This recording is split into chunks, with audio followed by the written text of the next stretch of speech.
Good morning and welcome. Next slide, please, Jade.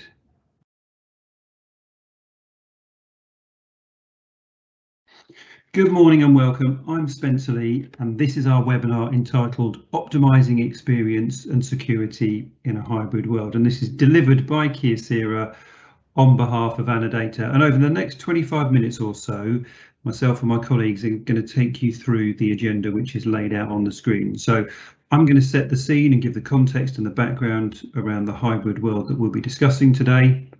Then we're going to go into two solutions that are going to outline exactly how you can optimize in a hybrid world. So Colin Moore from Kyocera is going to talk about the theory of SD-WAN and some of the benefits that you might see from using it. And then I'm delighted to say that we've got Kurt Jones from our partner Fortinet, who's going to give you a demonstration of some of the practical features of the product and show you exactly how it can deliver visibility and control onto your network. And then Colin's going to come back and talk about why Kyocera for SD-WAN and the service that we can deliver. And then our second solution is data center management. And I'm delighted to say that Alan Lorne is going to give you a detailed overview of that service. Next slide, please, Jade. The reality is we are absolutely living in a hybrid world. Just about everyone is running a mix of private and public cloud, on-premise and colo.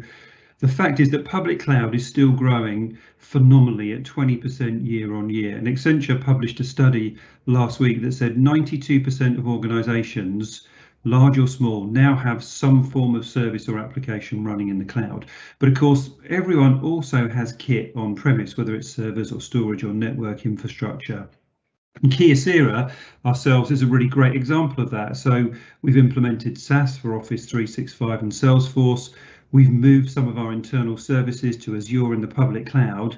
And for some of our core applications, we've taken out a new service for private colo and cloud over the next 3 years. When it comes to hybrid working, the reality is that we've had the technology to enable remote working for years and years. We've had laptops, phones, unified comms, VPN, Zoom, Teams, but there was no real driver to invest in giving those tools to everyone in the organization. And then, of course, the pandemic hit and companies simply had no choice but to invest and to enable their employees to work from home.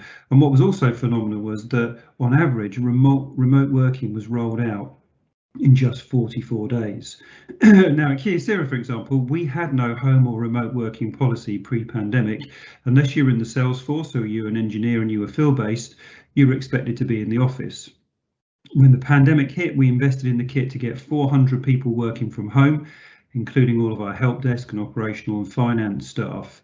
And we were absolutely set up to function during the pandemic. Now, we're coming to the end of the pandemic, we're returning to normal, and the fact is that our staff that were previously office-based are now able to work in the office 60% of the time, so 3 days a week, but also they're able to work from home and they have the flexibility to work where they choose for the other 2 days a week. So our hybrid working policy is absolutely here to stay.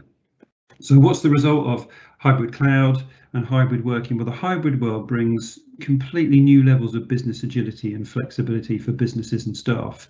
The reality is that you can run apps anywhere. Staff can access apps from anywhere, but it does put huge demands on your IT infrastructure. And let's be honest, most of us implemented these changes really quickly during the pandemic. And now we need to make sure that we've got it right and that it's optimized. And that brings us back to the very purpose of today's session. We'll be outlining two solutions to help you optimize in this hybrid world that I've just described. New slide, please, Jade. Next slide, rather. So our first solution is SD-WAN. Now, SD-WAN has been around for a number of years. It's a mature and proven technology, and it has many benefits. But one of the most critical is being able to provide a great user experience regardless of where you are and which applications you're using, and it's all about keeping staff happy and productive. And now I'm going to hand over to my colleague Colin Moore, who's going to explain exactly how SD-WAN can deliver for you and your organisation. Thank you, Spencer. As discussed, the adoption of hybrid IT, either through changed working practices or through workload distribution, has accelerated thanks to the pandemic and looks as if it's going to be here to stay. So what we're seeing is that organisations are asking themselves, is the adoption of static MPLS networks utilising expensive leased lines still a viable way of delivering their network services? Now, originally, these types of services were adopted to deliver a point-to-point, secure network infrastructure with a good quality of service overlay on top of it. But they're no longer considered to be cost effective in the modern workplace. Now, that modern workplace means that users can be absolutely anywhere, and the infrastructure and the systems that they need to access can also be absolutely everywhere. And fixed leased lines do not offer the flexibility needed to provide the access levels in this diverse working environment. Now, historically, due to security limitations, due to reliability, and the lack of quality of services, broadband circuits used to be considered only within the network as a methodology to provide redundancy to the lease lines or to just deliver internet breakout services. Now, with the onset of SD-WAN, you can now overlay broadband services with an SD mesh, which will offer a much more cost-effective methodology of connecting these diverse locations to these diverse workloads in a secure way. With the centralized management options available and the configurations by policy through the software, rather than at a circuit level, means that the limitations on broadband have now not only been addressed, but they've actually been overcome, making broadband a much more viable option for organizations in the modern workplace. If we can move on, please, Jade. Now, when you start looking at alternative technologies such as SD-WAN, you've got to understand how it actually functions. Well, SD-WAN is an overlay. It is configured and managed through software with the application of policies, which enables you to provide a much more agile way of networking to support a huge variety of applications and the ability to access those applications from absolutely anywhere on an end user's device. It's very much like using multiple VPNs, but with a lot more control and configuration and security applied. Now, because the services are configured through the actual software layer, it also provides organizations with much greater visibility into what is happening within their network, allowing the ability to deliver on demand the bandwidth requirements for both maintaining the user experience, but also ensuring that the applications get the bandwidth that they need to be effective for the organization that adopts SD-WAN. This visibility extends not only to what is happening within the network, but also enables administrators to identify what the user trends are and therefore any anomalous behavior, allowing for much greater levels of granular security to be applied at the software layer. With the cost of lease lines being prohibitive to retain, when you compare that to broadband circuits, over time, real cost savings are achievable with an SD-WAN service. And this is despite the fact that you have to have an outlay up front to actually get the SD-WAN and the software and the configuration all in place and working correctly, because the savings over the period of a contract are such that you can make the most of the investment made within the network and recoup some of the money that you're paying on expensive fixed lease lines. On that, I'm going to hand you over to Kirk from Fortinet, who's going to give you a demonstration of the solution.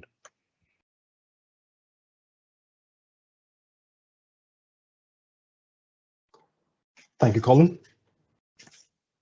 Now, as Colin mentioned, SD-WAN, we're looking at centralized management. So what you're seeing here is a centralized manager of that SD-WAN interface. And we're going to look at that user experience. And we're going to take a look at two rules. Typical things that users will be using, like cloud applications. So these cloud applications in this example, we'll be looking at RingCentral and Dropbox. All right. And we also have another rule of business applications. And we have your typical business applications like Zoom, Salesforce, Teams, GoToMeeting. So for that user experience, we're looking at maintaining that SLA, and we've got it looking at the lowest cost SLA. And just for this example, we're just looking at latency. And latency is just a case of how much is actually going on in the network. Is it too much for the network to handle? So we've got our cloud applications going on VPN because we're not really worried about our cloud applications. These are just like, say, Dropbox or RingCentral. But for our business critical apps, now where we're looking at Zoom and Teams, etc., we have these going over our standard WAN links. And again, we're just looking at latency quickly, and we're just going to improve that user experience by actually looking to see what happens if we introduce more latency into the circuit, what will happen. So currently, if we just look at our critical apps, we can see that all the critical apps are going out over port 1. All right. What I will do is just introduce a bit of latency into the circuit, and what you'll see is they will take that over to the other port 2, and in this example, the users will not notice any degradation in service policy or anything like that. So just quickly going to add some latency. And let me just turn on the real-time log, so you just see that switch. In the case of the cloud applications, you'll see that flip over from Cloud VPN 1 over to VPN 2. All right, so latency is applied now, so let's give it a minute. As you can see, we've immediately swapped over to Cloud VPN 2. So if the users were in the backend using this, they would have not noticed any loss of connectivity, or they would not even notice that their circuit has swapped over. Now, for those who are interested in more monitoring, so when you look at the monitoring, we can actually see from our monitors what actually happened in the circuit. We can see what the latency looks like. We can also see that it's actually failed over and there's degradation of the circuit. So we can get a map view. Just so you know, this is not anything we pull from Google. This is just the users entering the coordinates of their devices. But we can see that the Cloud VPN circuit is, let me go up to Cloud VPN 1, sorry. Cloud VPN circuit, I've introduced some latency and it's degraded, so it's highlighted in orange. We can actually look at this in the tabular view as well. And we can see it here in the tabular view that yes, something's on Cloud VPN 1, so we've swapped over to Cloud VPN 2. There are other monitors that you can view as well. And this just gives you a view of the applications and what the application is doing. So again, we can see here how the rules are being utilized. So we've got two rules for the critical traffic and non-critical, and we can see on those where these apps are going to as well. It also gives you a performance, so we can also see here when that degradation of circuit occurred. And we can also, sorry, there's so many of these, we can just filter out, just look at our VPNs just to see if that's going on as well. But in addition to getting all this technical details, you also get the application information. So we can see what kind of bandwidth the applications are using, and we separate it by applications. We can see also the utilization of the rules as well, and also the individual circuits. And we can also take this information, not just here on screen, but we can take it into a report, and this report can customize. I've got just a sample report.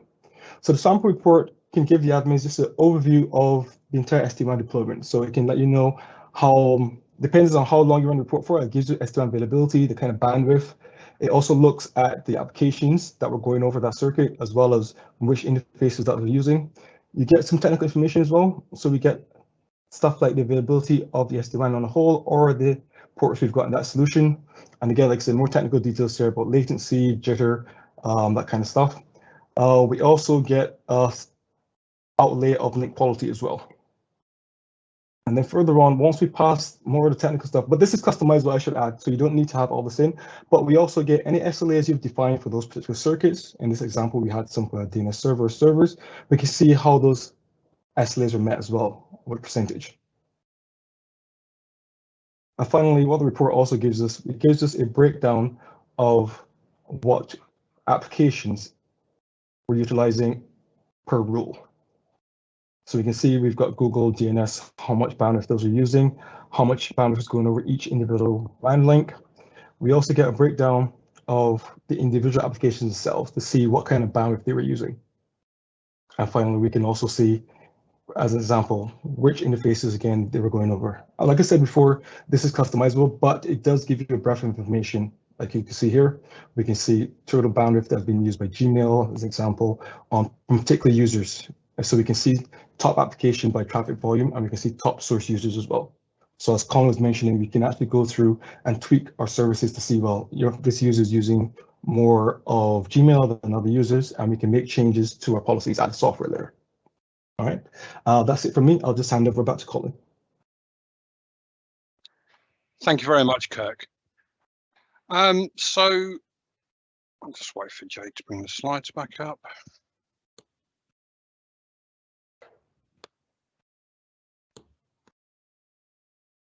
I'd like to go forward, please, Jade. Thank you. So why would organisations look to partner with Kyocera to deliver their SD-WAN? Well, when you're talking about a new service being introduced into a network like SD-WAN, it becomes totally business critical to deploying applications to the end users properly. And Kyocera have the experience, have the accreditations, and have the partnerships in place to make sure that any SD-WAN deployment hits the requirements of the organization that is implementing at the SD-WAN. We provide this in a fully end-to-end managed services. We will support through analysis to identify all of the requirements that will enable any delivery to be successful.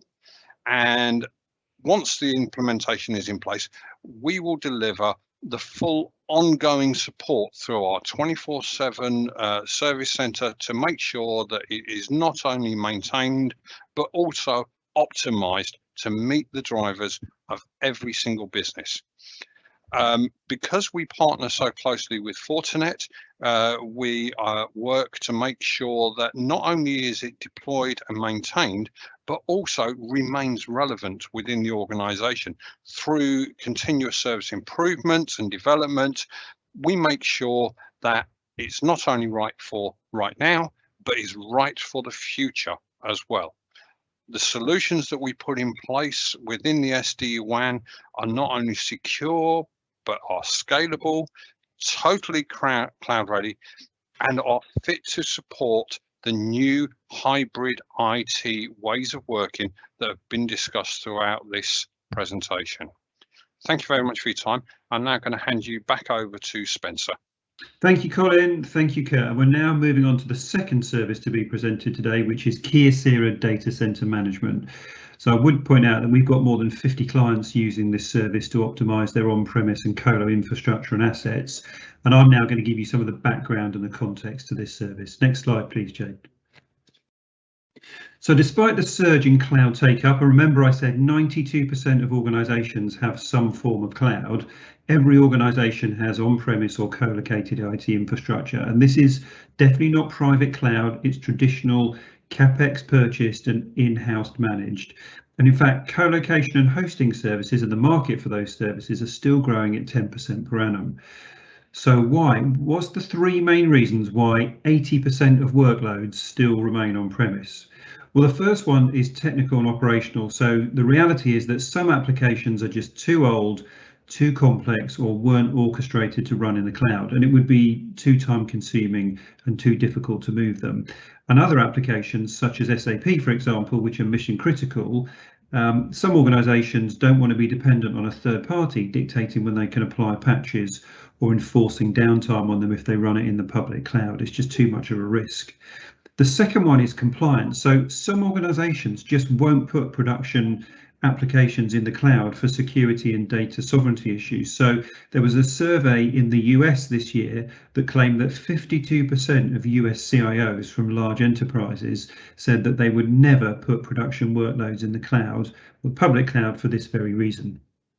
So the final reason is cost. So either organizations don't want to increase operational costs, they're quite happy spending CapEx, but they don't want to increase operational costs, or actually they've moved services to the cloud and they've seen the cost spiraling because users are moving data in and out of the cloud, they're getting charged for it and they just couldn't budget for it. And actually there is some repatriation of cloud services or public cloud services back into colo and on-premise for that very reason. Or finally, it could just be that organizations have servers and storage or network infrastructure that they've had for years, but has still got plenty of productive life left in it. And when we talk to clients, many of them talk of wanting to sweat those assets. And this is where Kyocera's data center service comes in. This is absolutely what it was built for, making sure that your invested data center assets are well managed and well maintained. And I'm going to hand over to Alan now, who's going to take you through a detailed overview of that Kyocera data center service. Thanks, Spencer, and good morning, everybody. So, different vendors, new equipment, legacy equipment, different warranties, different support services, and all with different SLAs. How do you manage this effectively? What if you could use a service provider who offer to look after all your data center needs, either on-premise or a co-located data center space? Any equipment, any vendor, new or old, a single SLA provider with a single point of contact for all your hardware support. Kyocera Data Center Management helps you extend the life of your data center, maximizing your existing investments and providing support even when warranty has expired. A range of data center management services include proactive maintenance and monitoring of hardware assets, on-site and remotely, predicting failures before they happen, and minimizing any unscheduled downtime. 24/7 by 365 help desk run by our experienced and highly trained data center experts. Ongoing management of hardware vendor support and warranties. Asset lifecycle management. Firmware management. Third-party contract management. Data center relocation or moving of assets, and all supported by our highly trained and experienced field engineers. With Kyocera Data Center Management, you'll see the benefits. More uptime. Will keep your hardware up to date, spot faults before they occur, mitigating the risk of downtime.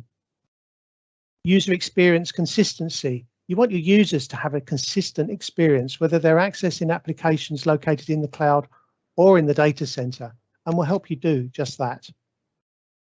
Simplified management.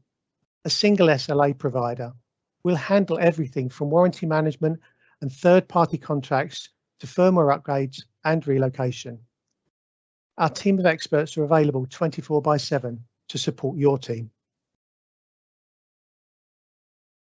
Thank you, Alan, for taking us through that. So I'm going to close off and summarize now. So what I would say, there's been a fundamental shift and hybrid is here to stay. So hybrid cloud, hybrid working represent a tremendous opportunity to drive business agility and employee productivity.